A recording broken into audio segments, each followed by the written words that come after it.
Hello बच्चों, चलिए प्रश्न को देखते हैं। एक पासा 2 बार फेंका जाता है, 2 फेंकों में कम से कम 1 बार 3 आने की क्या प्रायिकता होगी, ज्ञात करनी है हमको।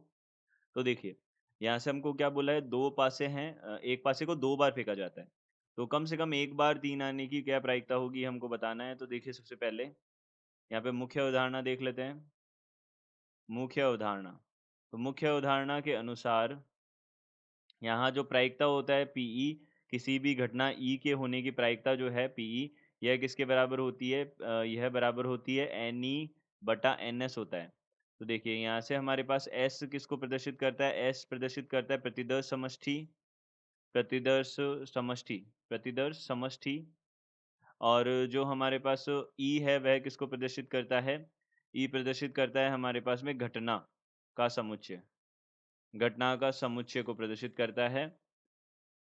यह हो जाएगा। तो देखिए, एक पासे को अगर हम 3 बार फेंक रहे हैं, उसमें कम से कम 1 बार 3 आना चाहिए, तो उससे पहले हम क्या कर लेते हैं, प्रतिदर्श समष्टि S बना लेते हैं। देखिए, प्रतिदर्श समष्टि अगर 2 पासे को फेंका जा रहा है, तो यहाँ पे क्या-क्या हो सकता है? देखिए, पहला तो 1-1 आ सकता है, पहले पे 1, दूसरे पे 1, पहले पे 1, दूसरे पे 2, पहले पे 1, दूसरे पे 3। इस प्रकार से पहले पे 1, दूसरे पे 6 आ सकता है। इसी प्रकार से पहले पे 2, दूसरे पे 1, पहले पे 2, दूसरे पे 2, पहले पे 2, दूसरे पे 3। इस प्रकार से पहले पे 1, पहले पे 2 और दूसरे पे 6 आ सकता है। और इसी प्रकार से यहाँ पे 6-1, 6-2, 6-3 और इसी प्रकार से 6-6 यह हो सकता है। यह हमारे पास में क्या बनेगा? अब यहाँ हम बोल सकते हैं जो एस है, देखिए हर पंक्ति में कितनी है हमारे पास में? 6 अवयव हैं।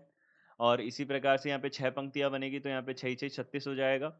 अब देखिए, कम से कम 1 बार हम 3 आने की प्रायिकता, 1 बार 3, कम से कम 1 बार 3 आ सकता है, 2 बार भी 3 आ सकता है। तो देखिए, यहाँ पे 3 वाली जो लाइन है वह हम देख सकते हैं। तो ई जो घटना है वह क्या है? कम से कम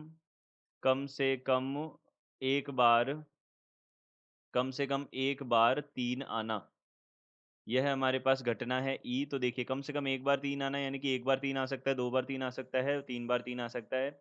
1 बार 3 आ सकता है, 2 बार 3 आ सकता है, 3 बार तो आ ही नहीं सकता है। हमने केवल एक यहाँ पे इतनी बार ही फेंका है। तो देखिए, यहाँ से हम बोल सकते हैं, देखिए सबसे पहले तो यहाँ पे 1 3 2 3, यहाँ पे हम बोल सकते हैं 4 3 5 3 और 6 3, यह हो जाएँगे। इसके बाद में हम बोल सकते हैं 3 वाली पूरी लाइन, 3 1, 3 2, 3 3, देखिए यह 2 बार 3 आ गए इसके अंदर, फिर 3 4, फिर 3 5 और यहाँ 3 6। ये हमारे पास में कुल संभावनाएँ हो जाएँगी। तो यहाँ से हम बोल सकते हैं 1 2 3 4 5 6 7 8 9 10 11।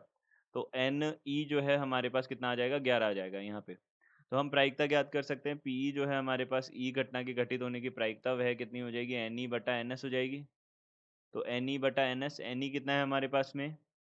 NE है हमारे पास में 11 और NS कितना है? 36। तो यहाँ पे 11 बटा 36 हमारे पास प्रायिकता आ जाएगी।